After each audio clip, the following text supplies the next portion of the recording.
Hola niños, el día de hoy vamos a trabajar en este PowerPoint para retroalimentar los talleres que hicimos en las guías en las clases anteriores. Entonces, para comenzar, lo primero que debemos saber es qué es una estrategia de comprensión lectora. Esta es una técnica que utilizamos como lector para poder entender un texto, según el tipo de texto que nosotros vamos a leer en la estrategia que vamos a utilizar. Por ejemplo, si leo textos literarios como una novela o una leyenda o un cuento, voy a utilizar un tipo de estrategias, mientras que si leo un texto no literario como un artículo informativo, si veo un documental o si leo una noticia, voy a utilizar otro tipo de estrategia. Podemos encontrar 12 tipos de estrategias. Las que nosotros hemos trabajado han sido 4 y todas estas han sido aplicadas en textos literarios. Recién vamos en ellos. En el taller número 1 teníamos que identificar acciones principales de los personajes. ¿Por qué aquí aparece Goku? Porque una de las acciones más importantes que desarrolla Goku dentro de su saga es poder combatir, poder luchar contra los enemigos para mantener protegido ahí a su planeta. ¿Qué son las acciones? Las acciones son todos los hechos y las decisiones que toman los personajes. Hay dos tipos de acciones. Podemos encontrar acciones principales, que son las que necesitamos sí o sí para que la historia se desarrolle, y están las acciones secundarias, que solamente aportan detalles a las acciones principales. Por ejemplo, una historia muy conocida que es Caperucita Roja. La acción principal es que ella decide irse por un camino incorrecto, por un camino equivocado, y es ahí donde se encuentra con el lobo. Si Caperucita no decide irse por el camino incorrecto, nada de lo que pasó después se hubiese podido desarrollar. Y la acción secundaria sería que, por ejemplo, Caperucita va saltando, va cantando, va cortando flores, y esos son solamente detalles que en este caso el emisor, quien escribe el texto, me va diciendo. En la guía teníamos que observar un texto que se llamaba El Raudal, que era de Pedro Urdemales, de ese famoso personaje que alcanzamos a ver en clase antes de ir en cuarentena. ¿Qué teníamos que hacer? Primero, reconocer las acciones del relato. Para esto yo tenía que marcar con A una serie de acciones. Aquí yo solamente dejé una, que era la más importante, que era la que Pedro simulaba sacar plata de un río. Luego tenía que relacionar las acciones con el personaje que la realizaba. Para eso estaba el ejercicio 2, en el cual aparecían diferentes acciones y yo tenía que identificar si la realizó Pedro Urdemales o los caballeros de la historia. A continuación tenía que discriminar las acciones necesarias para el desarrollo de la historia, es decir, las más importantes. Aquí yo tenía que marcar dos, solamente marqué una, que es la misma que estaba en el texto anterior. Y finalmente podía identificar las acciones principales, que en este caso también solamente dejé una, eran varias, pero la más importante era que uno de los hombres, que era avaro y ambicioso, también quería sacar plata del río como lo hacía Pedro. Si el primer hombre no se hubiera lanzado al río, los demás tampoco lo hubieran hecho, por lo tanto no se hubiese desarrollado la historia. En el taller número 2 teníamos que explicar cómo influían las acciones, es decir, las acciones que los personajes hacían, cómo perjudicaban en la historia. ¿Qué significa explicar que influyan las acciones? Principalmente, las acciones principales son necesariamente para el desarrollo de la historia, como lo vimos en el taller anterior, y tienen un vínculo temporal, es decir, del tiempo y de causal. Causal es causa-consecuencia. Veamos los ejemplos. Por ejemplo, la causa aquí es que de nuevo Caperucita Roja decide irse por el camino incorrecto, y la consecuencia es que le aparece el lobo. Y una causa y consecuencia más de la vida cotidiana, por ejemplo, que si tocamos algo caliente, que es la causa, la consecuencia va a ser que nos quememos. En la guía teníamos que observar la lectura que se llamaba La Compuerta número 12, que es una novela, pero aquí solamente es un pedacito, un fragmento de Baldomero Lillo en su obra completa. ¿Qué teníamos que hacer en la guía? Primero, identificar cuáles eran las acciones principales de la narración. Aquí solamente yo marqué una, que la más importante era que el papá de Pablo lo decidía llevar a la mina para que trabajara.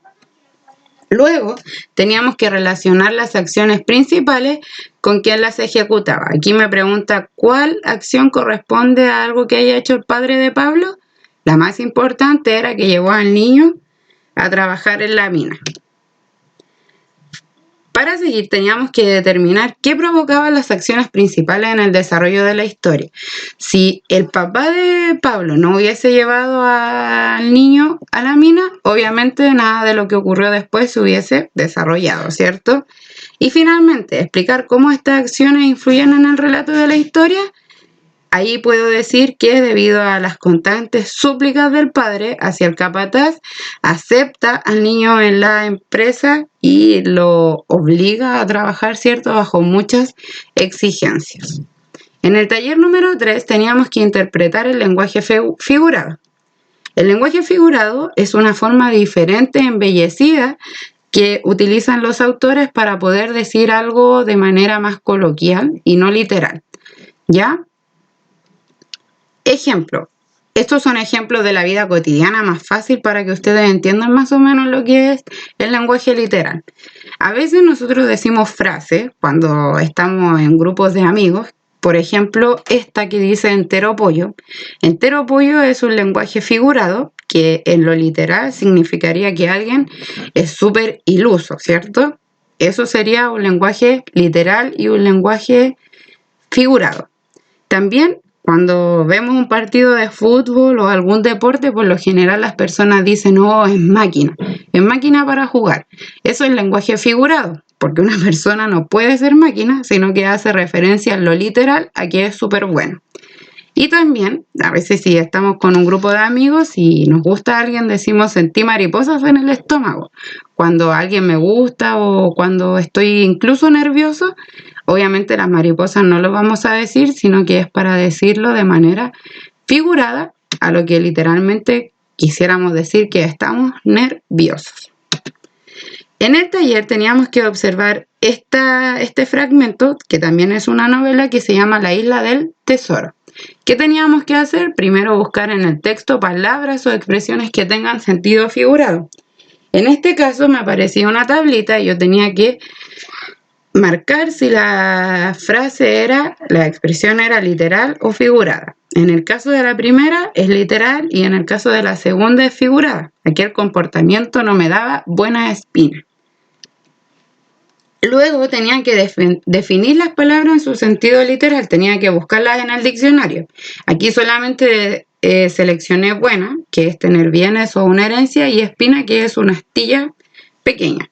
Y a partir de lo que nosotros encontrábamos en el contexto podíamos inferir la expresión. ¿Qué significaba que algo no nos diera buena espina? Era para describir un sentimiento del narrador, ¿cierto? Que él pensaba que algo malo iba a pasar, pero sin tener mayor información. A eso hace referencia el lenguaje figurado. En el taller número 4 teníamos que inferir el significado de palabras en contexto. ¿Qué es el significado por contexto o claves contextuales? Es una estrategia para identificar el significado de una palabra que no conocemos sin la necesidad de utilizar un diccionario. Para esto tengo que saber que el contexto es la información que va antes y después de la palabra desconocida y que las claves contextuales van a ser pistas o señales que me da el emisor para poder inferir el significado de la palabra. Veamos este ejemplo. Aquí dice, Marcos vio un faisán. Faisán es la palabra que en este caso Marcos desconoce. Volando entre las montañas, sus plumas eran de color café, morado y azul. Estaban protegiendo a la hembra mientras empollaba sus huevos. Si como Marcos no conoce la palabra faisán, puede deducir que faisán es un ave porque las palabras que le dan pistas serían volando, plumas y huevos. A eso hace referencia el significado por contexto. En la lectura teníamos que observar este famoso poema que se llama Margarita de Baile. ¿Y qué teníamos que hacer? Primero establecer de qué se trataba el poema. En este caso era de una princesa que tomaba una estrella sin permiso. Luego teníamos que identificar palabras cuyo significado desconocíamos. En este caso nos daban la palabra ayer. También nos daban otras, pero yo solamente selecciono esta. Teníamos que relacionarlos con otras palabras en el contexto. Ayer, cuando él habla de ayer, es porque estaba intentando buscar a la princesa, por lo tanto la quería encontrar, que es lo que ahí aparece abajo. Y finalmente teníamos que formular una idea que exprese el significado de la palabra, que en este caso era encontrar a la princesa que se había escapado a sacar una estrella. Y eso, si algunas actividades no las pudieron resolver o les parecieron difíciles, espero que este PowerPoint les ayude a aclarar un poquito, y si no lo lograron realizar, recuerden que lo importante es que lo intentemos y de los errores es de donde más aprendemos. Si tienen alguna duda, no duden a escribirme al correo o mandarme algún video con alguna pregunta para yo poder ayudarles. ¿Ya? ¡Chao!